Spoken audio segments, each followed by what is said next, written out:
আসন্ন এইচএসসি পরীক্ষায় যেসব নির্দেশনা মানা বাধ্যতামূলক। দেশে করোনা ভাইরাস ও ডেঙ্গুর সংক্রমণ বাড়তে থাকায় এবারের এইচএসসি ও সমমান পরীক্ষায় বাড়তি সতর্কতা নিয়েছে শিক্ষা বোর্ডগুলো। পরীক্ষা চলাকালে যেন কোনো স্বাস্থ্য ঝুঁকি না থাকে সেজন্য কেন্দ্রগুলোতে কঠোর স্বাস্থ্যবিধি মানার নির্দেশনা দেওয়া হয়েছে। সোমবার 16 জুন সকালের দিকে এইচএসসি পরীক্ষা সংশ্লিষ্ট বিষয়ে অতীব জরুরি শ্রেণীর একটি চিঠি জারি করা হয়।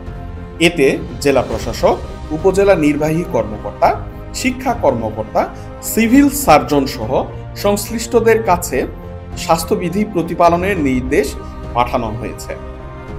চিঠিতে বলা হয়েছে, করোনা ভাইরাস ও ডেঙ্গুর বর্তমান পরিস্থিতি বিবেচনায় পরীক্ষা কেন্দ্রে বিশেষ কিছু নিয়ম মানতে হবে।